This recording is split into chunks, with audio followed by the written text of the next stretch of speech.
pa din sa ating pong pag-aaral, sa ating pong stewardship, no? So again, sana ang bawat isa ay alam na ang kahulugan ng stewardship, ano? We have to become a good or great stewards of God's properties or things, mga kapatid. No? Ang stewards are God's business managers. We get that in the book of Luke chapter 12 verse 42, mga kapatid. Sabi niya, and the Lord said, who then is that faithful and wise steward, whom his Lord shall make ruler over his household?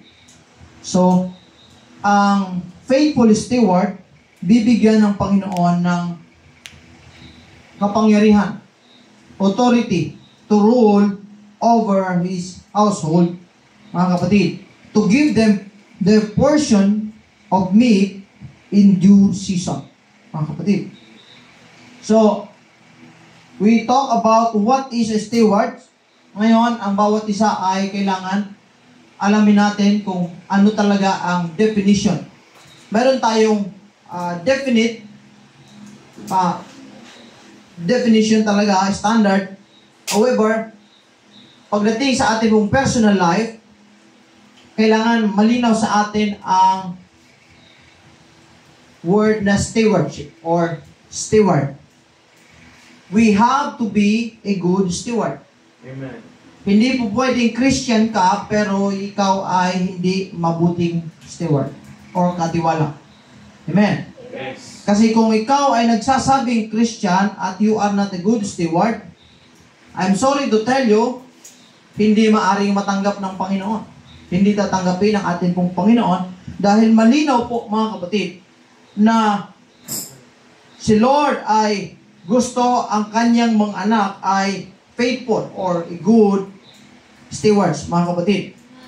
Now, sa modern dictionaries, ang stewardship often defines as being individual's responsibility to manage his life and property with regards to the rights of others, mga kapatid. Now, sa Biblia, or sa, I would say, sa modern, dictionary, ang definition daw ng stewardship is individual's personality or responsibility to manage his life and property with regard to the rights of others people, mga kapatid. Now, sa New Testament, ang sabi ng isang mag-aral, John Hopkins, mga kapatid, in his book called Christian Giving, okay, pwede nyo i-search yan, by John Hopkins, mga kapatid. The word steward daw, in the New Testament, comes from the Greek word oikonomos. Oikonomos. Greek word. Oikonomos. K-O-N-O-M-O-S. Oikonomos. And it designates the Lord's ministers and teachers. So pagdating sa Christian life, no, ibig sabihin tayo na mga anak ng Panginoon, tumanggap sa Panginoon, naging Christian, are called the ministers, mga kapatid. Or in general, we are called believers, mga kapatid. 1 Peter chapter 4 verse 10. So, yan po ang definition ng isang mag-aaral sa isang book na called Christian Giving by John Hopkins, mga kapatid. So, bilang mga anak ng Diyos, mayroon tayong responsibility to be a stewards, mga kapatid. We have to be a good ministers and teachers. Ano yung ministers? Pastor yan? Pastor ba yan? Evangelist ba yan? Ano? No. Ibig sabihin, lahat ng believers, they are called ministers, mga kapatid. Kailangan meron tayong ministry. Maintindihan natin na ang buhay ay hindi lang para pumunta sa church, hindi lang para umupo, makinig. No. Ang buhay po ay we are called to serve God, to serve other people, mga kapatid. Siyempre, representative tayo ng Panginoon. We also talk about stewardship is a responsibility. No? So therefore, ang mga anak ng Diyos, we are called to be responsible. Amen.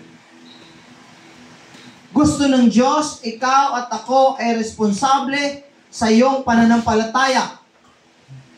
Responsable sa iyong paglago. Responsable sa iyong paglilingkod. Amen. Tinawag tayo ng Diyos, mga kapatid. And the one absolute requirements for us is faithfulness. Amen.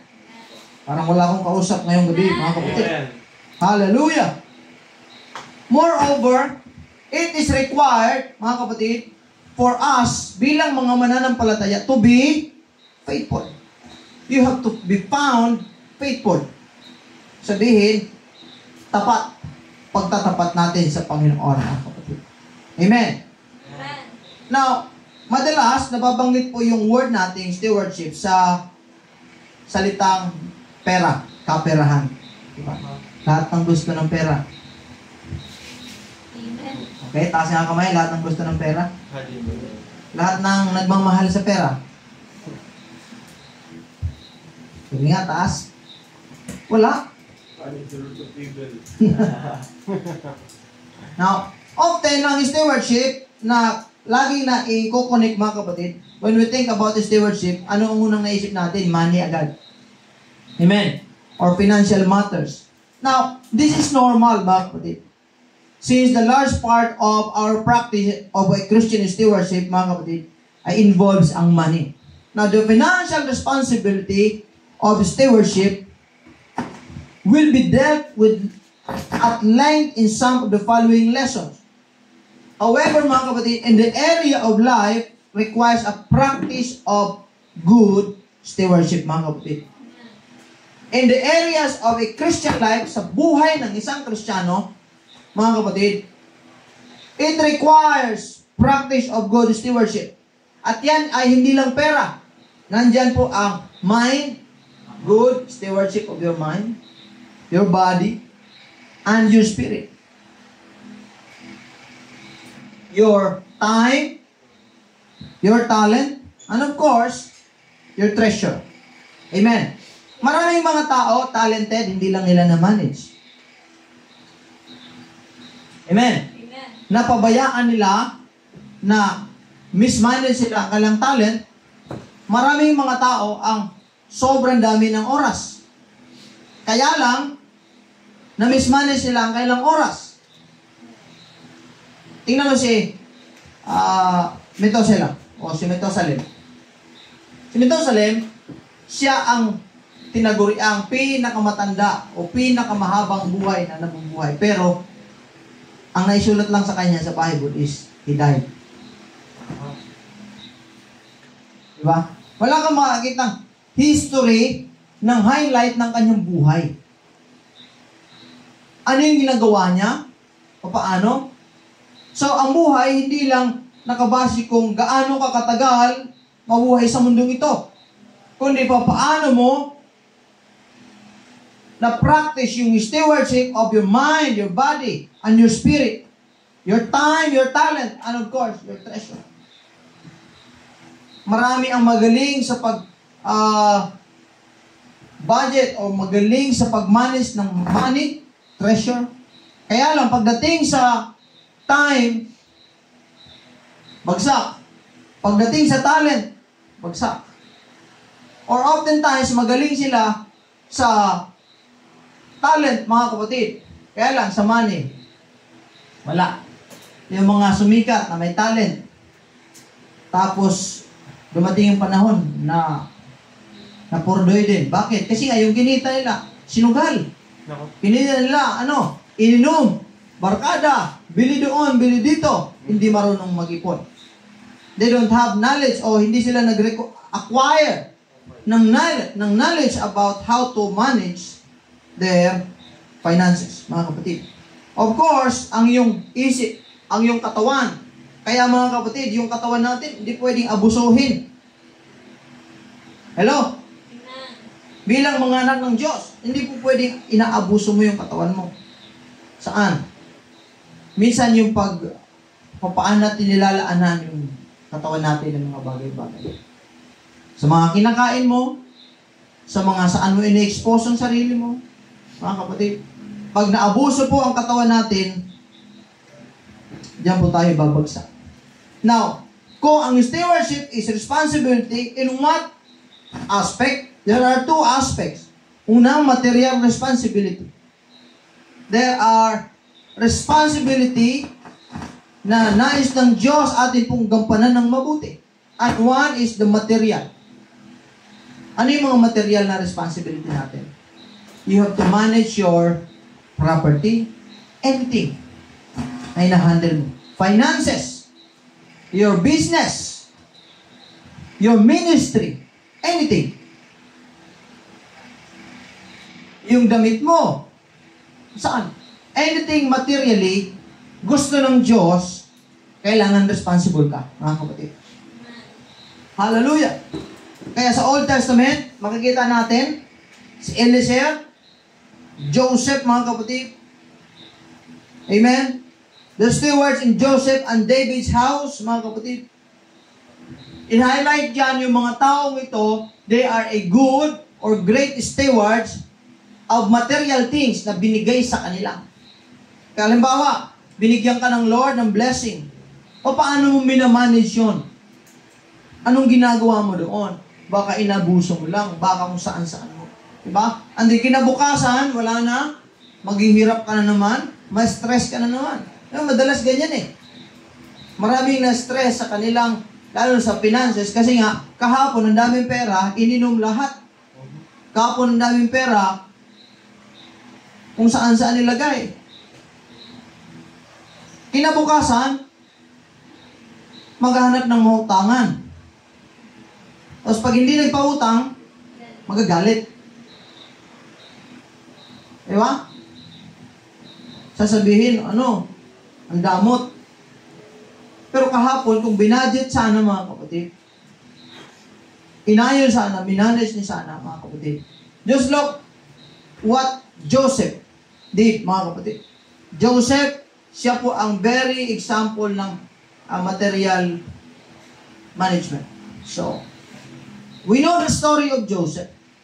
Joseph is the son of Jacob at siya po ay ginawang tagapamahala ng Egypt. Why? Because the king of Egypt sees Joseph's gift, his talent.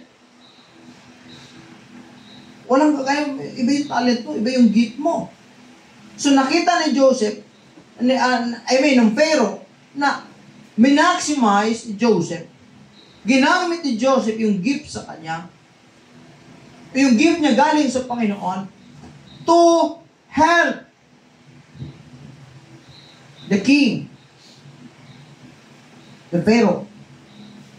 Now, nakita ng Pharaoh na si Joseph magaling mag-manage, magaling sa mga gawain o sa kanyang anuman yung binigay sa kanya. Sabi niya, pamamahalain kita ng Egypt. Ikaw magiging governor ng Egypt. Ang Pharaoh, hindi niya alam na si Joseph may dreams. Hindi niya alam na si Joseph mayroong pinakita na sa kanya ng Diyos, ng kanyang mga kapatid, luluhod sa kanya. Pero dahil si Joseph nagtapat sa Panginoon, kaya sabi, ang responsibility ng stewards, they have to be found faithful. Amen. Faithful unto God. So, pinagkalooban ng Diyos si Joseph na pamamahala sa Egypt because nakita yung kanyang pagiging responsible. Ibig sabihin, kung responsible ka materially, magkakaroon ka talaga ng material na mga bagay. Nandiyan pa ba kayo, mga kapatid? Amen. Now, these are people who are the primary example who manage the business and the material possessions of one another, of another people, mga kapatid. Each one, not only they have title, but also they have the ability or the quality of a steward. Meron silang quality ng pagiging good stewards, mga kapatid. Amen. Now, not only materially, we have what we call the spiritual responsibility. Sabi natin spiritual. May mga tao, magaling silang mag-manage ng material, but they are poor in their spiritual life. That's why, kahit ano pang marating nilang tugatog ng tagumpay, kahit sila ay mayaman na, kahit sila lahat nakuha na nila, they are still stuck or they feel empty. Nakikita nila, nararamdaman nila yung void in their heart that there is something missing in them. Why? Because kulang sila sa spiritual life. And they are poor, responsible. They are poor in their spiritual life, mga kapatid. Now, the spiritual responsibility ng isang steward, mga kapatid, ay kagaya ng pagiging responsible ng ating pong material. Kung pagdating sa pera, pagdating sa ano pa mang material, magaling kang mag-manage, o responsable ka, you have to be responsible in your spiritual as well. Dalawa kasi yan, hindi pwedeng tabingi. Kailangan balanse ka. Amen. Right. Hindi rin pwede na ikaw ay magaling lang sa spiritual, pero pagdating sa material, bagsak. Kaya, it goes hand in hand, mga kapatid. Hindi pwedeng isa lang yung nangingibabaw at isa yung hindi. Of course, sabi ng Biblia, seek ye first the kingdom of God. Ibig sabihin, the spiritual things, kailangan unahin muna natin. Pero hindi ibig sabihin na pababayaan po natin yung material. Dahil we are living in the material world. Amen? Hindi po tayo namumuhay sa, sabi ng multiverse. Namumuhay po tayo sa mundo na material po, mga kapatid. At sa mundo na ating pong ginagalawan, kapag hindi ka nakitaan ng pagiging responsible sa mga material na mga bagay, they will lose trust and wala silang gana sa iyo. Hindi ka nila i-regard. They will stop their connection with you or iitsapwera lang ng tao na irresponsable sa mga material ng mga bagay. O sabihin natin sa madaling sabi, pag wala kang pera, hindi ka respetado. Pero hindi dapat ganon. Kaya lang, yan po ang realidad sa sanlibutan. That's why God wants you to be a representative of Him. And the Word of God is very clear na kailangan ikaw at ako magiging responsible. Not just spiritually, but even materially. Physically. Dapat responsible ka. Hello? Yung pera mo kahapon, saan mo nilagay? Amo din nila. Diba? Pindamit mo. Or, ano mang binigay sa iyo, ano mang meron ka. Inayos mo ba, mga kapatid? Inayos ba natin? We have to be responsible. Spiritually. Ang responsibility natin, mga kapatid, is both spiritual. Paano ba ginagampanan mo or paano ba ginagawa para mag-improve ka spiritual? Diba? Siyempre, lahat tayo. We are wanting or we need to improve our spiritual life. Kailangan mag-improve tayo sa ating pong spiritual life. Amen. Dahil walang mag-improve sa buhay natin kung hindi ka mag-improve spiritually. Right. Kailangan hindi lang tayo sumagana sa material, kundi sumagana tayo sa spiritual. Lalo na sa lahat. Okay yung relationship mo sa Lord, okay yung relationship mo sa tao, okay yung finances mo, walang buhay. Ang masigit pa dyan. Kaysa naman sa puro material, kaya lang malayo ka sa Panginoon. Ano ba yung idudulot nito sa iyo? Ano bang mapapala mo kung lahat ng bagay nasa iyo na, ngunit wala ka pa rin sa Panginoon? Wala. Sayang. Amen. Parang ang layo niya ng mga kapatid. Hallelujah. Now, Paul spoke of responsibility, saying, "For though I preach the gospel, I have nothing to glory of. For necessarily is laid upon me, yea, woe is unto me if I preach not the gospel." So si Paul, bilang ministro ng Diyos, sabi niya, hindi ko gampanan yung responsibility ko. Ano yung responsibility ko? To preach the gospel. Amen. Right. Sino ba? Parang sabi niya, shame on me if I preach not the gospel. Si Pablo, mga kapatid, kahit sa bingit na ng kamatayan, yung mga nakakatakot na sitwasyon, wala siyang pakialam sa mga nakakatakot na sitwasyon. Sabi niya, I will preach the gospel in or out of season. Kahit saan man, anuman ang panahon, saan man ako dalhin, anuman yung kalagayan ko, I will preach the gospel. Amen. Because he knows his responsibility pagdating sa paglilingkod niya sa Diyos. Dapat ganon ang mga mananampalataya, mga kapatid.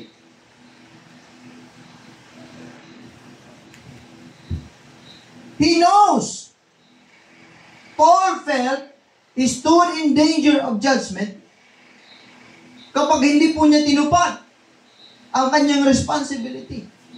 So, dito yung nagigilty kapag ka may responsibility ka, hindi mo nagagampanan. Ha? Supposed to be may gagawin kang maganda or dapat. Kaya lang dahil tinatamad. Dahil minsan, di ba? Dumarating yun si Katam. Di ba? Tapos hindi mo na nagagawa. Tapos pag at the end of the day, sayang. Sa halip na pupunta sana, sa halip na gawin ko sana, nagawa. Mag-i-enroll sana ako kaya alam. Tinamad ako. Ngayon, tapos kinabukasan, wala na palang close na pala yung enrollment.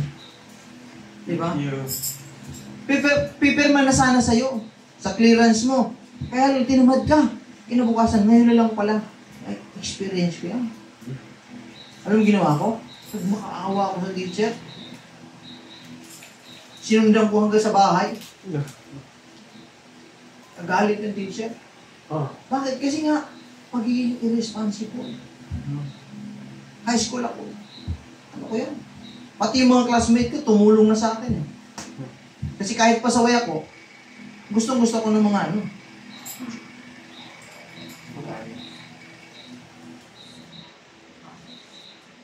Hanggang sa school, sa bahay nila, sinundan ko. Bakit? Kasi nga, huli na, hanggang ngayon na lang. Bukas, wala na. Sinundan ko. Halos yung mangiyak-ngiyak ako. Saka pala na-convince mga kapatid. Pero kung naging responsable ako, hindi na sana. Amen. Diba? Hindi na sana nangyari yun. That's why we have to be responsible. Sabihin niya natin, responsible. Naintindihan ko kayo, mga ilan sa atin, mga bata pa. Alam mo siya. Sa age pa lang ng ganito. Kaya lang, yun, kailangan maintindihan mo na. Maging responsable ka sa sarili mo. Maging responsable ka pagdating sa paglilingkod mo sa Diyos. Araw ng Sunday, araw ng pag-aaral, primary, kailangan responsable ka. Amen. Pastor, pwede ba ito? No. If you are responsible, mga kapatid, God will give you wisdom. Ano yung dapat mong gawin para magampanan mo yung responsibility? Hindi mo responsibility sa tao, responsibility mo yun sa Diyos at sa iyong sarili. Aha. Amen. Hindi ibang tao makikinabang dyan hindi sino man, kundi ikaw, mga kapatid, at bilang pagsunod mo sa Panginoon. Hallelujah. Sabi niya, for if I do this willingly, I have a reward. But if against my will, a dispensation of the gospel is committed unto me. So, kaugnay talaga dapat yung willingness mo. Right. You are willing to do the things you are asked or required to do. Kahit sinabi ng Lord, gawin mo ito. Hindi lang sinabi ng Diyos para sabihin, ikaw ay utusan. Para sabihin, ikaw ay alipin. No. Sinabi kasi ng Diyos yung bagay niyan, lahat ng pinag-uutos niya sa atin is for your sake. It's for your own good. Amen. To glorify Him, mga kapatid. For your benefit. That's why sabi ng Lord, gawin mo ito dahil diyan ka mag-benefit. So yung commandment ng Diyos, pruweba yun ng kanyang pagmamahal sa iyo. Nang malasakit ng Panginoon. Amen. Yung kalooban ng Diyos para sa ikabubuti mo yan, mga kapatid. Even though sometimes, ayaw ng laman natin. Ayaw natin. Pero sabi ni Lord, para sa iyo. So kailangan ng mga anak ng Diyos, ikaw at ako, you have to be responsible. Both spiritually and materially. Now, madami mga naghihirap, kahit mga Christian. Hirap sila sa finances. Why? Because ginawa nilang utusan lang ang Panginoon. Sinasabi nilang may faith sila, however, ang faith kailangan may action. Amen. Kung walang action, walang kwenta ang faith, mga kapatid. So, sabi ni Lord, you have to work, you have to do anything, something you have to do, you have to be responsible para yung faith mo may resulta.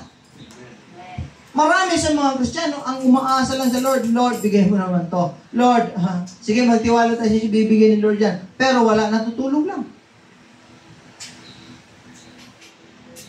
Walang ginagawa. So dito sa house of praise, hindi po pwede yan. Amen. Kailangan may gagawin tayo. You have to be intentional with your life. Ano yung ibig sabihin? Sinabi ko sa planuhin mo kasi. Right. Ibigay mo kay Lord, isubmit mo kay Lord. Ano yung plano mo? Ano yung gusto mo? Ipaalam mo sa Kanya. At hayaan mo na ang Diyos kumilos, pangyarihin ng Panginoon yung dinidesire ng puso natin, mga kapatid. Palakpakan natin ang Panginoon. Now, ang pinag-usapan natin, ang stewardship is a responsibility with accountability. Now, siyempre, sinabi ko sa inyo na lahat ng mga Kristiyano gusto pagdating ng panahon, ang marinig nila ay, well done, the good and faithful servant, mga kapatid. So, you have to be accountable. Kaya ang nakalagay doon well done. Hindi well said. Diba? Or, well taught. Diba? Hindi yun. Well dance, hindi yun. Well song, well sing. Well speech. No. Well done. Amen. Kasi nga, ang tunay na pananampalataya, mayroong gawa. Amen. At lahat tayo aharap sa Diyos. We will give an account unto the Lord of all the things we have done, mga kapatid. Not what we said, but we have done for His glory, for His name's sake, mga kapatid. Hallelujah, hallelujah. Now, sa teaching ni Jesus, faithfulness was always rewarded and unfaithfulness was punished. Yan yung mangyayari sa mga unfaithful. There is a punishment. However, yung mga faithful, there is a reward.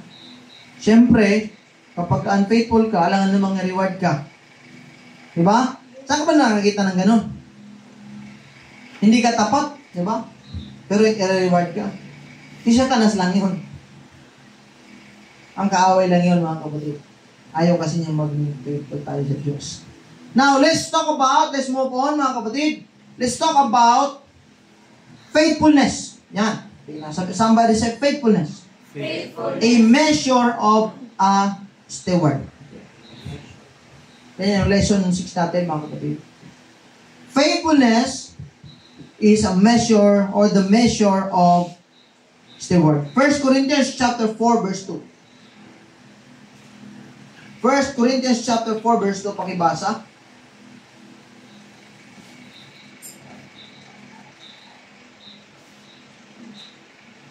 Okay? Meron ba? Ako na lang mga kapatid. First Corinthians na ako. 1 Corinthians 4:2. Moreover, it is required in stewards that a man be found faithful. Woo! Amen. Ulitin ko. Moreover, it is required in stewards that a man be found faithful. Malinaw mga kapatid. Ng faithfulness ay biblical requirement of stewardship.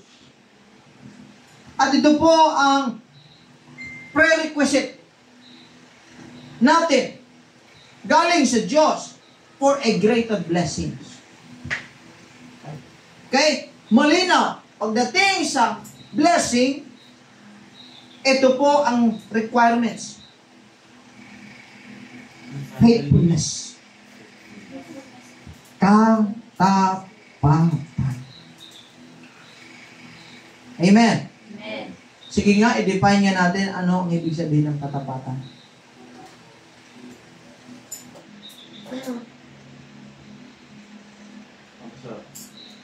Okay? Katapatan ba, Pastor Mix, kahit hindi niya nakikita o nakikita niya na. Yun ang gagawin mo. Okay, good. Anong gagawin mo? Yung tama. Tama. Okay. Good. Katapatan. Sino pa?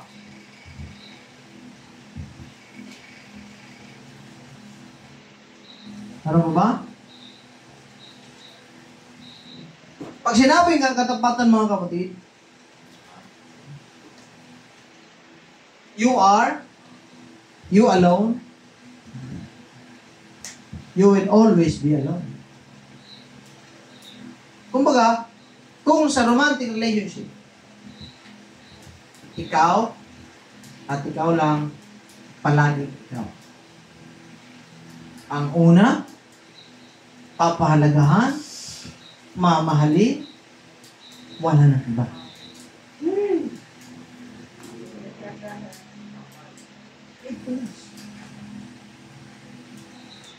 So pagdating sa Diyos,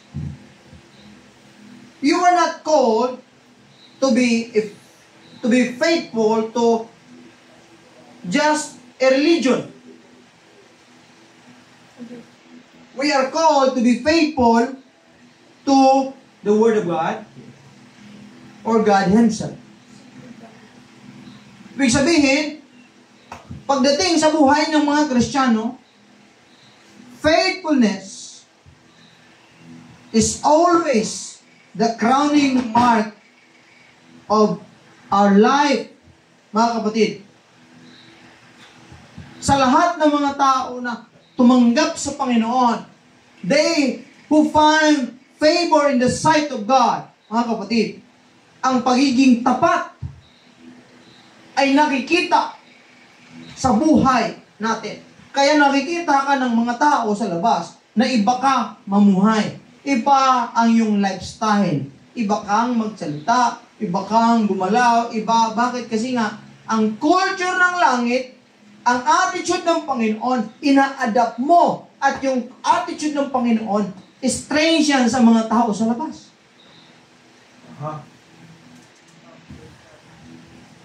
Nakikita nila, nagiinom sila, ikaw hindi. Tubig lang. Soft drinks. Nagbibisyo sila, ikaw hindi. Okay. May distinction. Nasa kalayawan sila, ikaw hindi.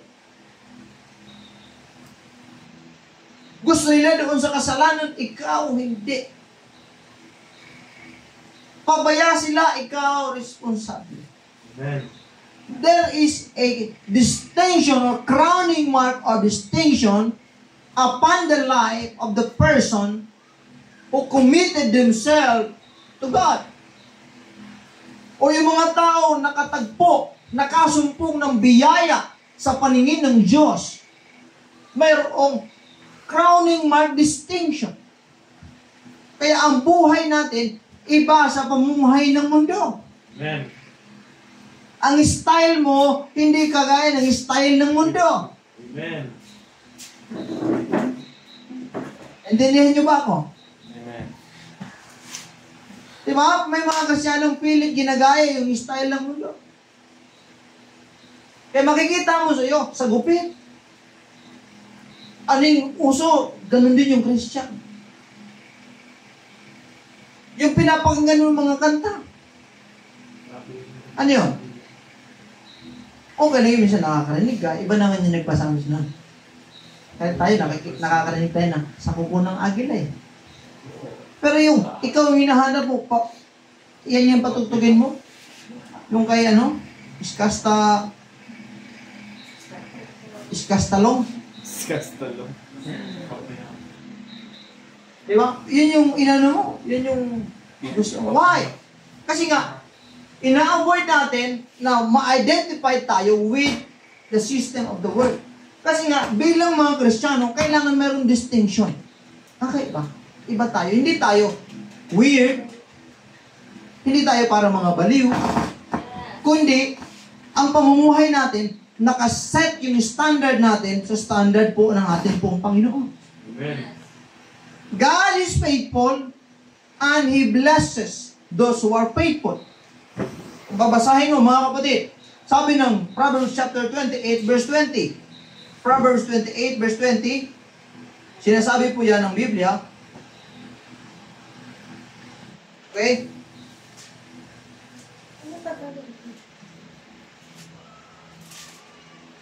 Bago mag- 28:20. Kawikaan 28:20. Ang tapat na tao ay mananagana sa pagpapala, ngunit siyang nagmamadali sa pagbiyaman ay walang pagsalang parurusahan. Woo! Grabe. Anong nakalagay? Ang tapat ay mananagana sa pagpapala. Ngunit siyang nagmamadali sa pagyaman ay walang pagsalang parurusahan. Bakit kaya? Yung mga taong nag-take ng shortcut, majority dyan, gumagawa ng illegal. Aha. Di ba? Gustong yumaman agad kaya nangutong. Gustong yumaman agad kaya nangurakot. Aha. Gusto magkapera ng madami kaya nagnakaw.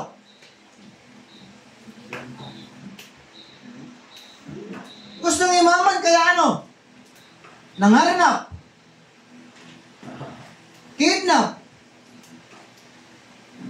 Majority ng pagkakasala ay doon sa pagmamadali.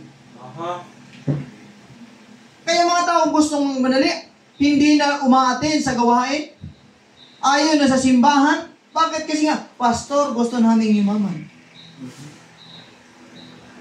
Wala akong time kay Lord. Busy ako sa pagpapayaman. Pero tandaan mo, kahit yumaman ka, sabi ng Biblia, yung mga taong nagmamadali sa pagyaman ay parurusahan. Hindi lang pala yung mga hindi sumasampalataya. Mamadali. Amen. Tapat po ang salita ng Diyos. Totoo po ang salita ng Diyos. Wala pong joke dyan. Right. Sabi pa ni Vice President, no joke, no joke. Diba? Grabe ang salita ng Panginoon. A faithful man shall abound with blessings. Why? Because faithfulness is a biblical requirement. It is a biblical requirement at ito po yung determining factor. Okay? Ito po ang determining factor in good stewardship. Pagka magaling ka, good ka, nakatiwala, nakikita talaga siya yung tapat ka. That's why kapag katapat ka, pagkakatiwala ko sa iyo yung mga bagay na meron ako. Pagkakatiwalaan ka ng Diyos ng maliit at naging tapat ka sa maliit, pagkakatiwalaan ka ng Diyos sa malaki. Pero tandaan mo, kapag ka nag-shortcut ka sa lahat, gusto mo ng lahat madalian, sabi ng Diyos, parurusahan ka. Kaya kahit anong desire mo magpayaman, wala yan. Kahit anong desire mo na makita ka, maging tanyag, no. Lord, hindi po yan. Kasi nga, ang faithfulness, ang prerequisite ng blessing. Amen. Ang katapatan, ang prerequisite po ng reward ng atin pong Panginoon. Kaya nga, ang mabuting katiwala, a good steward, is good as long as he is faithful. Amen. Okay? Ang good steward is good as long, may condition, as long as he is faithful. Kapag kasi tumigil sa kanyang pagiging faithful, automatic, he is no longer a good steward. If he stop or ceases to be good or to be good steward when he becomes unfaithful. Kaya nga ang Biblia, mga kapatid, pagdating sa Christian life, mga kapatid, ang keyword ng Christianity or Christian life is faithfulness. Hindi rich. Sino dito nag-Christian para yumaman? Mali ang motibo mo, pare. Diba? Kung nagpunta ka sa Christian para wala ka ng problema, mali ang iniisip mo. Tol. Yeah. Amen. Amen. Kung inisip mo pag nasa church ka, na Christian ka na, hindi ka magkakasakit. Mali mo. Yeah. Mali mo. Mali mo yan. Mali. Lahat ng bagay na yan, mga kapatid, mali. Maaaring, pag nasa Christian life ka, pwede kang magkasakit.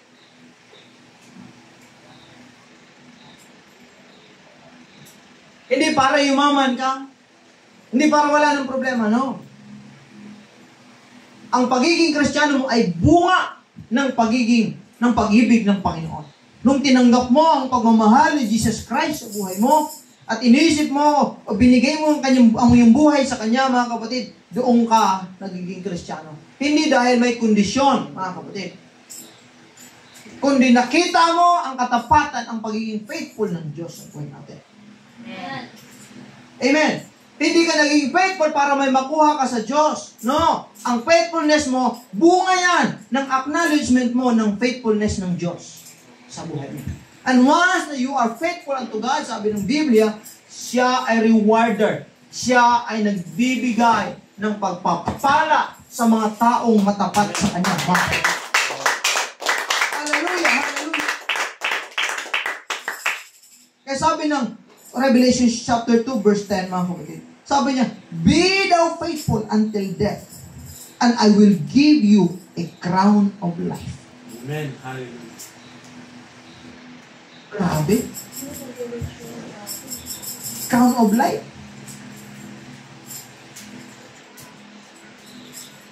Ang prerequisite niyan, pagiging faithful. Tapat sa Panginoon. Ito yung kagandahan sa Diyos. Although hindi natin hinahabol ang kayamanan sa mundo, hindi natin hinahabol ang mga material na mga bagay, ang pinuporso natin ang ating Panginoon, minamahal natin ang ating pong Panginoon, hindi ang sanlibutan, hindi ang kayamanan sa sanlibutan, but God knows what you need. Alam kasi ng Diyos kung anong pangangailangan mo. Habang nabubuhay ka dito, at He is a blesser, He is a rewarder. Amen. Hindi ka pagkukulangin ng Panginoon. Hindi ka papabayaan ng Panginoon. Hindi ka iiwanan ng Panginoon. Hindi ka iiwanan lutang. Hindi ka iiwanan orphan or ulila. Hindi ka iiwanan nasasaktan o bigo. Kasama mo ang Panginoon. Amen. Amen. At hindi lang tayong haya ng Diyos na habang buhay mahirap. No. Yes. Bibigyan ka ni Lord ng wisdom to manage His properties, to manage the blessing na Kanyang ibibigay sa buhay natin. Hallelujah, hallelujah. Sa Biblia, faithfulness is always blessed and rewarded. Yan yun sa Bible. Ang pagtatapat ay madalas o lagi binibless mo. Pinagpapala. And in contrast mga kapatid, ang pagiging hindi matapat ay laging parurusahan. God will bless faithfulness in every area of your life. He will bless you when you are faithful. Be faithful in your worship, in your praise. Be faithful in your treasure, in your gift. Be faithful in everything na binigay ng in your material blessing. Be faithful unto the Lord. Amen. In your spiritual, be faithful. Because ito ay biblical requirements. Number 1. Why? Why is it necessary? Because it is a biblical requirement, mga kapatid. Hallelujah. Sa New Testament, the Greek word most frequently express yung faithfulness is what sa Greek, pistos. P-I-S-T-O-S. Which means, ito, number 1, trustworthy. Number 2, trustful. Number 3, faithful. Number 4, sure. Number 5, true. Yan yung pistos. Yan po yung faithfulness. Kailangan maintindihan natin na yung pagiging tapat. Ano yung ibig sabihin ng pagiging tapat? Tapat ka sa Diyos. Hindi ka nagtatago sa Diyos. Hindi ka nagkukunwari sa Diyos. Amen. You are not pretending to be Christian. You are not pretending that you are strong. You are not pretending that you are good. No. Alam kasi ng Diyos lahat yan eh. Pero transparent ka sa Kanya. Sinasabi mo sa Kanya. Kung hindi ka okay, kung may nagkasala ka, kung may makasalanan tayo mga kapatid, alam ng Diyos lahat yan. Sinasabi natin mga kapatid ang lahat. When it comes to things, we desire natin mga kapatid, we trust God in everything. And we are faithful. Hindi tayo nahahadlangan ng ating pong sitwasyon pagdating sa Panginoon. Hallelujah! Yan po ang absolute requirements ng steward is faithfulness. Amen. Do you want to be good steward? Yes. We have to be faithful. Amen. We have to be faithful. Moreover, it is required in the stewards that one is bound be faithful. Amen. Hallelujah. Ang faithfulness po mga kapatid, pagdating sa Biblia, hindi siya parang sabihin nating suggest.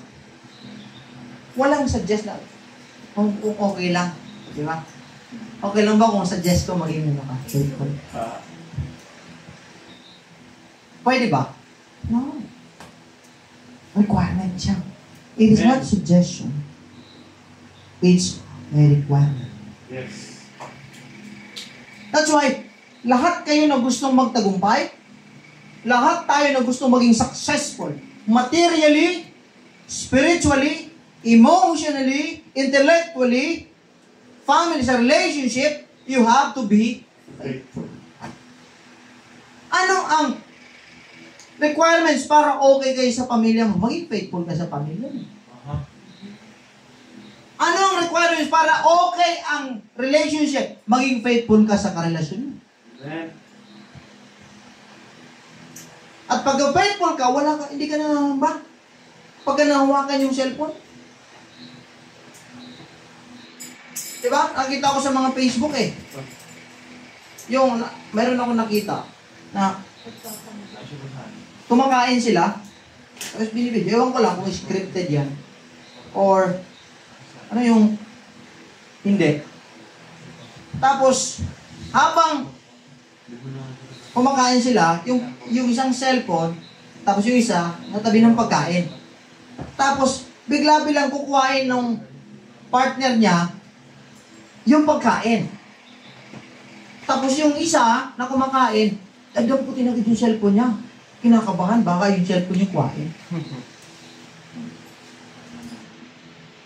Tapos, nakita sa video, nasasaktan yung partner niya. Bakit? Kasi nga, ayaw niyang ipakita yung cellphone. Ayaw niyang ipaalam kung ano yung nakalagay dun sa cellphone. So, may duda ngayon yung isang partner niya. Yung isa naman, pinakita. Di, yung lalaki. Naglagay siya ng camera, tapos pagkain, tapos cellphone. Dinampot ngayon yung pagkain, at saka, hindi alam ng babae. Dinampot ng isa, yung pagkain. Ibig sabihin, kahit damputin mo yung cellphone ko, wala naman akong tinatago sa'yo. So yun. Sabi ng lalaki, oh, you deserve everything. Binigyan ako. Binigyan sa lahat. Bakit? Faithful kasi. Amen. Ako, kahit hawakan, pahingi nga ng cellphone, pero na ako, may text ako, oh, kuhain mo. Anong password? Ito. Bakit? Kasi nga, kaya pakay. Faithfulness. Amen. Pero kung may tinatago ka, saglit lang. Ano mo mga nagloloko? Pagka may tumawag, galing, nandito sa church, pupunta pa ng Peruvian doon siya sagutin. Saglit lang, ha? Pumunta ka siya, magbabas. Doon ka sa Fairview, doon na tayo. Kasagot ako doon. Hello, may church kami. Diba, ilalawas mo, magtatago para sagutin lang? Bakit kasi nga, hindi faithful eh. Lagi kinakabahan, lagi nangangamba, baka mahuli siya. Yan yung unfaithful. And they will be punished by God. So yan sa relationship, sa family, sa pera. Paano ka magiging tapat? Tapat ka sa pera. Sa giving. Paglilingkod mo sa Diyos, you have to be faithful. Amen. Paano ka pagkakatiwala kung hindi ka faithful? That's why, ang mga Kristiyano, we are required, mga kapatid, the prerequisite of blessing for a Christian to find grace in the sight of God is faithfulness. One cannot be faithful and unfaithful at the same time. Hindi ka pwedeng pareha. Faithful ka, pero unfaithful ka. No? No way, sir. No way. Hindi mo pwede. Dalawa ang mukha. Kaya nga, nandun pumapasok yung integrity. Isa lang ang mukha mo. Yung character, isa lang. Amen. Hindi ka nagtatago kung sino man. Kung sino ka, ikaw yun. Right. May makakita o wala, ikaw yun. Amen. Ganun ang Diyos. Whether good times or bad times, nandun yung faith mo. Nandun yung pananampalataya mo, nandun yung tiwala mo sa Diyos. Whether masaya ka o malungkot, nandun yung faithfulness mo sa Panginoon. Hindi kapag malungkot ka, wala na. Pagka masaya ka, nandun na naman. Pagka malungkot ka, wala na naman. Pabago-bago na. Ang character is whatever situation, anuman yung season sa buhay natin, you remain the same. Ikaw at ikaw. Ganun ang Diyos. Kahit nagkasala ka, kahit hindi ka nagkasala, si Lord remain faithful sa iyo. Diba? Mahal ka ng Diyos. Bago ka pa ipanganak, alam na ng Diyos yan. Kahit nagkasala ka, alam ng Diyos yan. Pero hindi nagbabago ang pagmamahal. Amen. Sa atin. Hallelujah. Now, a steward may have been faithful for many years. However, kapag siya huminto sa kanyang practice sa faithfulness, mga kapatid, makakukonsider siyang unfaithful. Kaya nga, ang pagiging faithful sa Diyos, tuloy-tuloy. Amen. Hindi pa hinto-hinto.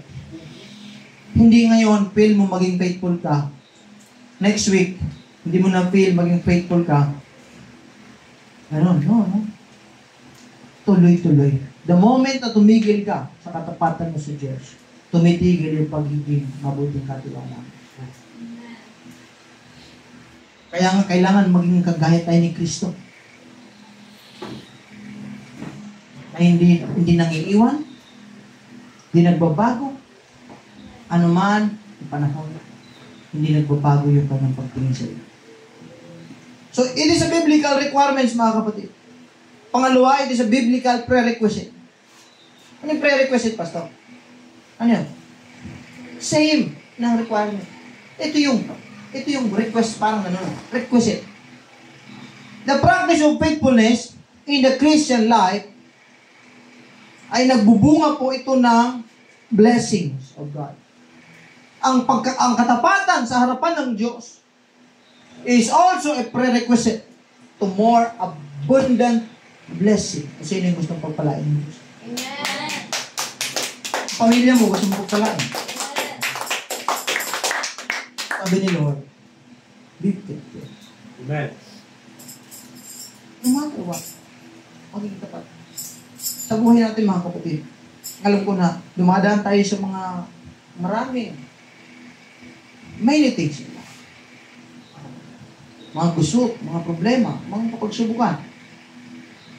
Pero ang tunay na steward, good steward, hindi sila dinadala kung saan man sila. Ng alon.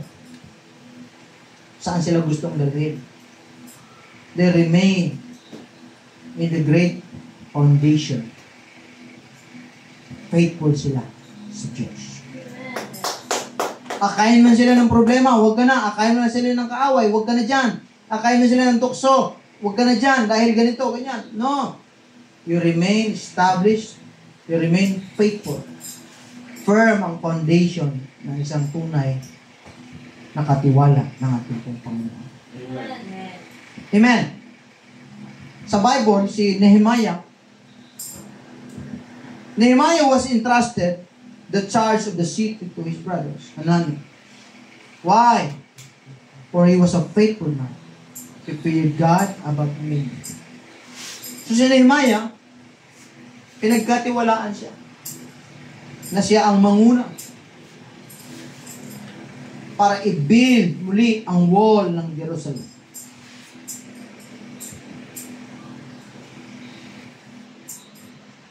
Why? Because una, faithful siya sa Diyos. And he feared God. Amen. Lahat nga nang naglo-look forward, sabihin ng Lord sa iyo, well done, good and faithful servant. Hallelujah. Thou hast been faithful over few things. I will make you a ruler over many things. Enter into the joy of thy Lord. Woo! Nakaka-excite mga kapatid.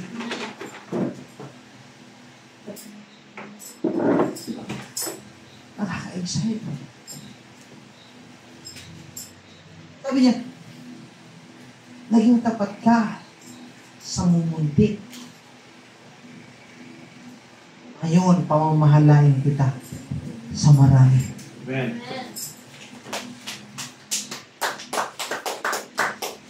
Enter now into the joy of your Lord. Kaya talaga ang katapatan hindi nagsisimula sa malaki. Amen. Nagsisimula ang katapatan sa maliit. Right. Amen. Hindi mo pwedeng malaki agad, malaki ano. Kailangan muna ma-develop ka sa maliliit na bagay tapat ka. Hindi po pwedeng pagdating sa mga maliliit tapat ka, pagdating sa malaki, hindi na. Hindi rin pwedeng sa malaki ka agad kung hindi ka nagsimula sa maliit. Sabi ng Proverbs chapter 28 kanina, verse 20, a faithful man shall abound with blessings. Ang taong tapat ay pagpapalain ng Panginoon. Amen. Amen. That's why Jesus said, mga kapatid, Luke chapter 16, verse 10, sabi niya, he that is faithful in that which His least is faithful also in much. Sa Tagalog, mga kapatid, Luke chapter 16, ito yung sabi ng Biblia, siya na tapat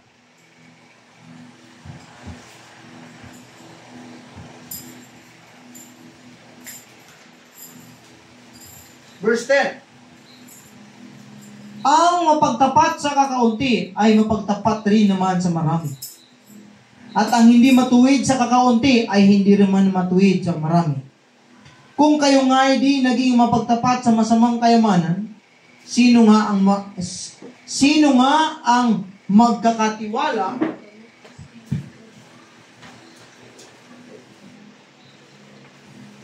sa inyo ng mga tunay na kayamanan? At kung di kayo naging mapagtapat sa kayamanan ng iba, sino ang sa inyo ay magbibigay ng sa inyong sarili? Diba? Yung pinagkatiwala sa iyo, hindi ka tapat. Diba? Ikaw din, magdadalawang isip ng sarili mo. Diba? Paano hindi ako mapagkatiwala? Yung pera ko, kaya ko yung pagkatiwala sa akin. Diba? Yan yung parang, lalaman mo, nag-iipon ka. Hindi ka makaipon. Ano gagawin mo? Lalagay mo lang sa ibang bangko. Bakit? Kasi nga, hindi ka disiplinado. Alam mo yung bangko, nabuo yan dahil maraming hindi disiplinado. Para sinasabi nila, kami ang mag-iipon para sa iyo. Kasi nga hindi mo kaya sa sarili. Pero yung pera mo, sila din na. Tapos ikaw pa ngayon, ang magpe-present ng ID mo para sa pera mo. Ikaw ngayon yung re-require nila, kailangan, pero pera mo yun. Manipulated yung tao. Kaya nga talaga, pagdating sa Christian life, prerequisite talaga ang pagiging faithful. Mga kapatid. Hallelujah! Palakpakan natin ang ating Panginoon. Hallelujah! So, unrighteous mammon refers to worldly things and true riches. Refers to eternal things.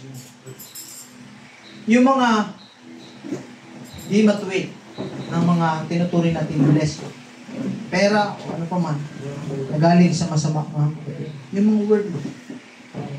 Diba? Maraming ngayon, mga sinasabi tinuturing nilang blessing o galing sa kasamaan. Hindi magandang blessing, riches mga kapatid. Pero ang tunay na kayamanan, andoon po mga kapatid, sa eternal things. If we are unfaithful with earthly treasures,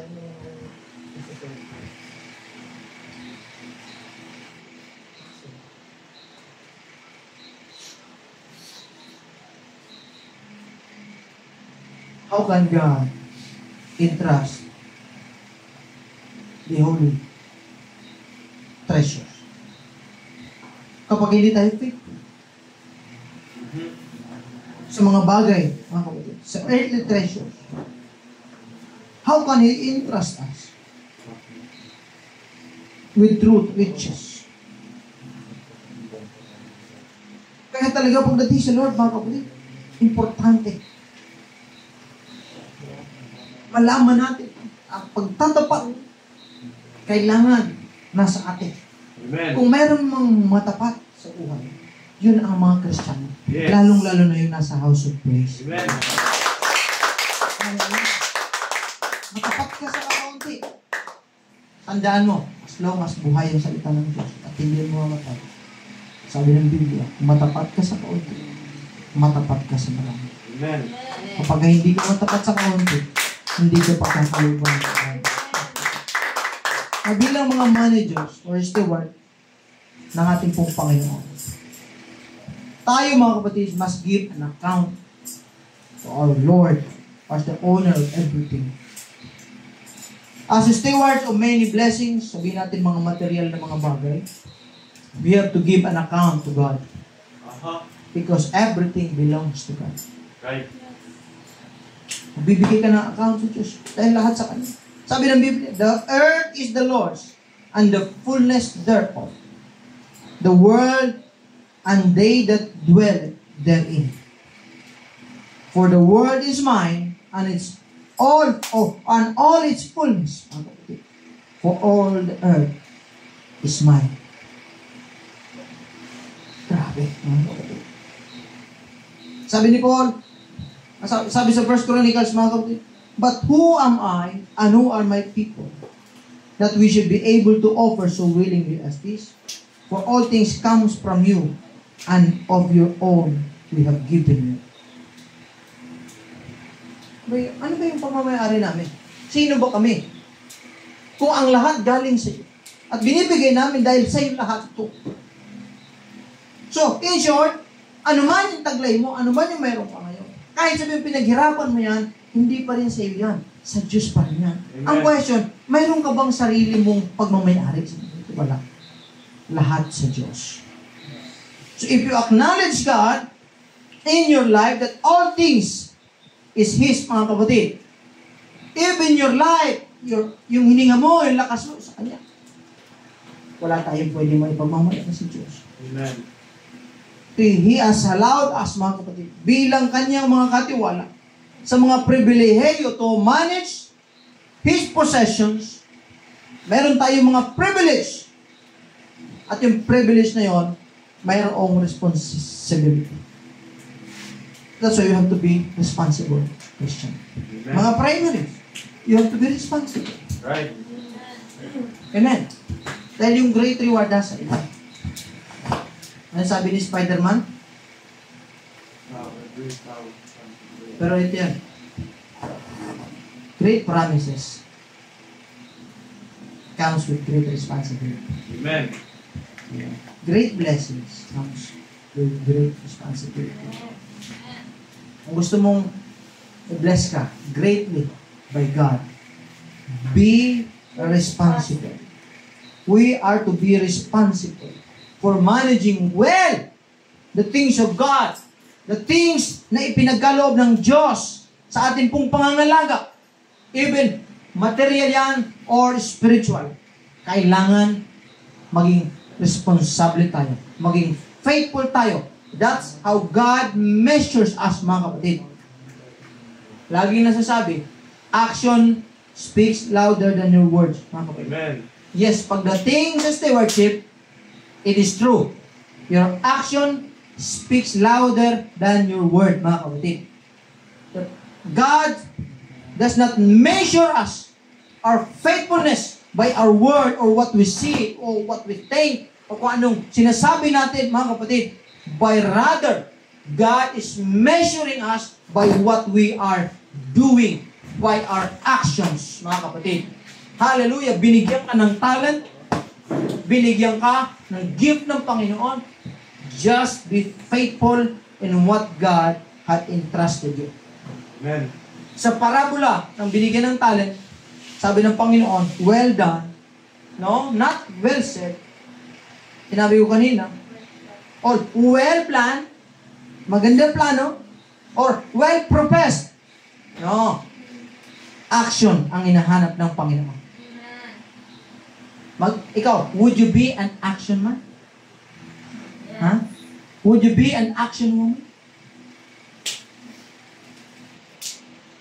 Action ang mahanap ng Diyos. Gawa, hindi salita. Sino ba nagsabi naman? Politiko? Ha? Si DILG, ano? Sino yung blue? Yung ano? Sa senator? Matalo? Hindi, yung isa pa. Benhor, Abalos. Gawa, hindi salita. Pero sa kanya, puro salita. Hallelujah!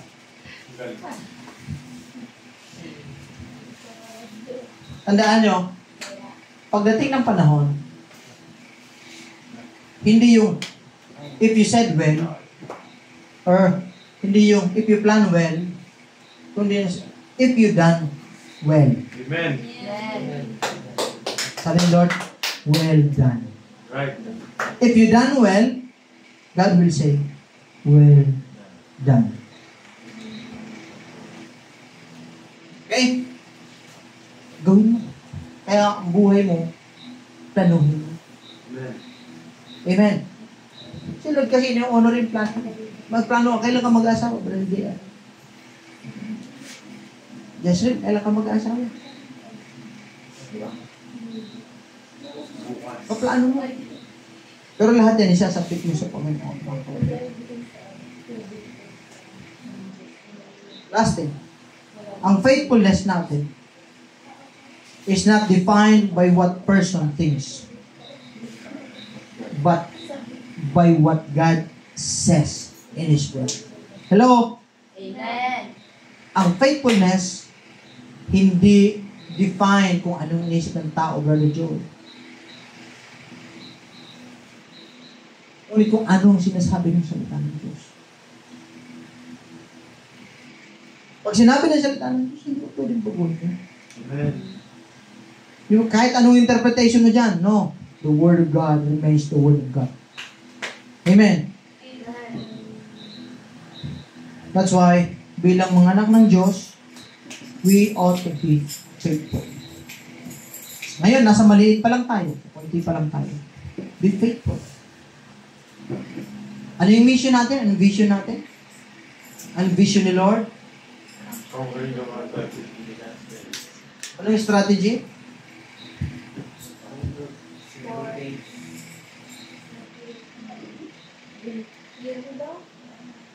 Ay, hindi, ano? Ano? What is God's vision? Conquering the world by preaching the gospel. What is the strategy? Grouping. Purposely. Choose, Choose. disciple, Celebrate. and send. Or win, Win. consolidate, Send. disciple, and send. Si Jesus, ginawa niya. He chose His 12. He trained His 12. And He sent His 12. That's the strategy.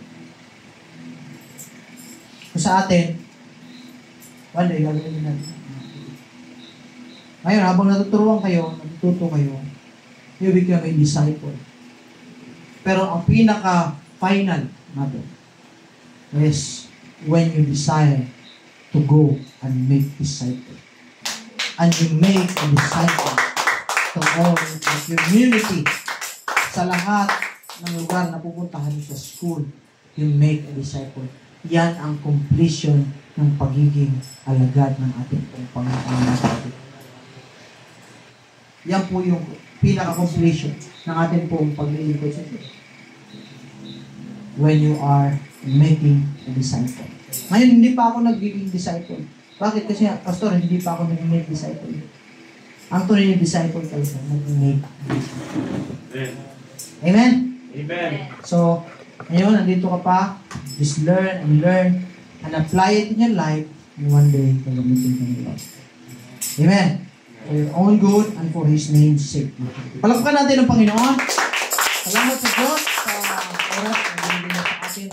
I hope na meron kayong natutunan sa gabi nito, mga kapatid. Let's give one. Meron ba kayong natutunan? Question. You have any question?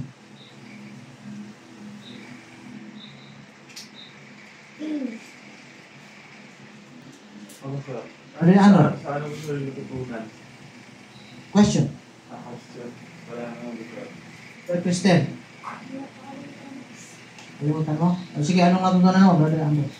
Ano siya, yung sabi mo kanina na in order to be a good steward, you must be faithful and responsible.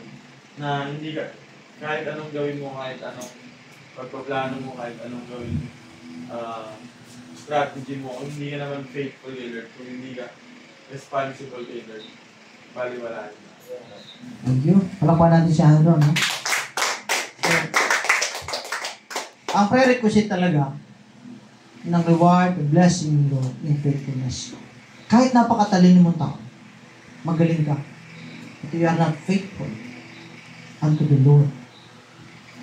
Wala rin sa isa. Kulang. May butas. Wala pa rin. Kaya kung faithful ka, i-reward ka ni Lord. At yung reward na yun, sobra-sobra sa ina-expect mo. Sobra-sobra sa ina-isip mo. Grabe si Lord. Meron ba question? Ano ito na?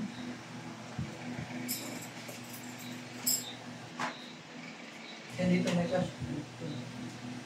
Tanong. Tanong.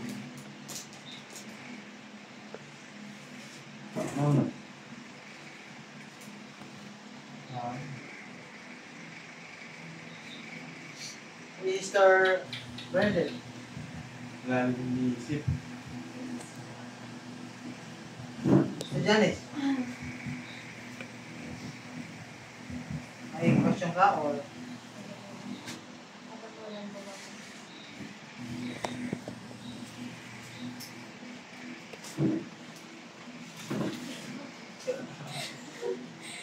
Pastor, natutunan ko lang po is a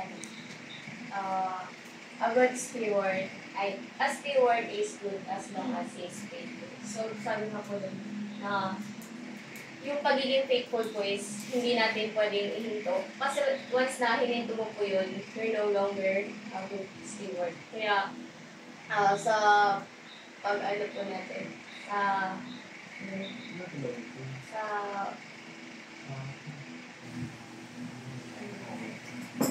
sa pananampalataya po natin kay God, hindi po pwede na palitin. Amen. Okay. Salamat sa Panginoon. Good. Diba? Manatili lang yung stewardship mo, good, pagiging good steward as long as you are faithful. Right. When you cease to be faithful, you cease to be good steward. Now, when you are not a good steward, God will not give you the blessing. Hindi si Lord magbibigay ng anuman kung alam niyang hindi faithful at hindi mabuti katiwala. Kaya sabi ni Lord, pagka mabuti ka katiwala, mapagkatiwalaan ka sa maliit, pagkakatiwalaan ka sa malaki. You are bound to be blessed because you are faithful. Kaya ang key talaga, para pagkatiwalaan ka ng Diyos ng malaki, bless ka ng Diyos na malaki, makita ng tao na pinagpala ka, makita ng lahat, mag-glorify si Lord na pinagpala ka, you need to be faithful. Amen. At ang faithfulness, hindi ba siya driven by emotion? Right. Hindi driven by what you feel. Ang faithfulness is, kahit sino ka, kahit ano ka, kahit anong sitwasyon ko, ang dami mong tukso, sa'yo pa rin ako, Panginoon. Susunod ako. Amen. Yes. Amen. Amen. Hindi pagka naramdaman mo, saka ka lang maging faithful. Pag hindi mo naramdam, wala na. No, hindi po ganun. Oh, tama ba? Okay, meron pa ba? Kristel.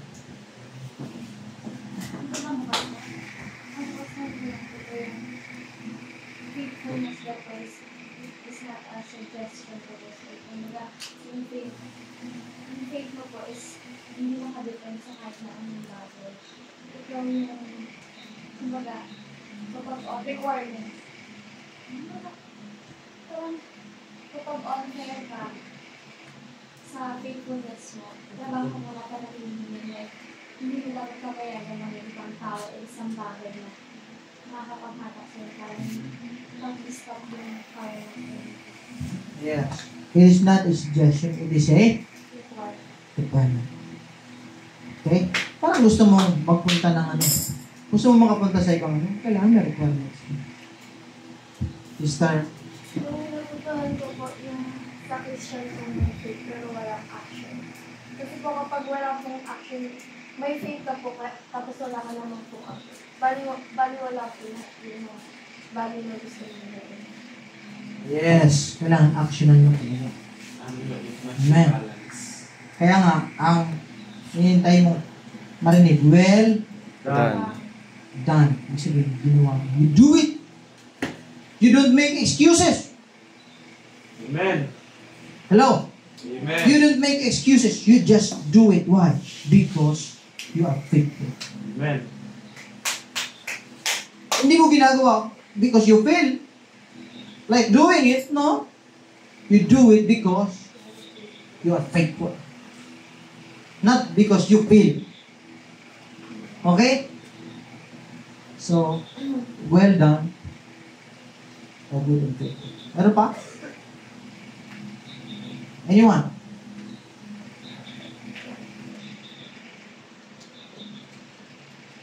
Ano yung sa mga, bidding? Anong bilang sa mga bidding? Goes one. Ano yung tawag doon? Shekels. 1 million. So, Was one. Bidding. Sold. so, Okay, meron ba? No. Wala na? Wala na mga kapatid. Tanong. Ay, pangalaga. Ay, yung ano, no? Natutunan pala. Sa akin, Pastor, yung ingatan natin, yung pahalagahan din natin yung responsibilities natin being Christian. Kasi nga sabi nga doon, hindi tayo matatawag na Kristiyano kung wala tayong responsibility. Then, isa pa doon, kung hindi rin tayo matatawag na Kristiyano, kung hindi natin kayang gampanan yung responsibilidad na binigay sa atin ng Diyos. Yes. Palapakan natin mga kapatid. Kaakibat talaga ang pagiging Christian, pagiging responsible. Okay? Hindi mo, mahihiya ka kasi. Christian ka tapos irresponsible ka. Aha. Sino ang mapapahiya? Yung Christian, yung Christ. Hello? Sino ang napagbubuntangan lagi ng ano? Si Kristo, di ba? Christian ka pa naman. Di ba? Pa-church ka pa. Sino yung niladamay? Si Lord. Kaya nga, kailangan maging responsible tayo. Bakit? Kasi nga, sa buhay natin, the Lord must be glorified. Hindi dapat si Lord nasasaktan. Aha. Hindi si Lord na pupulaan. Ano? Napapapurihan si Lord. Kasi sa iyo, nakikita si Lord. Sa akin, nakikita si Lord. Hindi man perfect, pero you are willing. Kailangan may strive tayo. So yun yung Christian life. Kaya yung mga Kristiyano, masabing 80%, 85% of the population is Christian. No. I never believe it.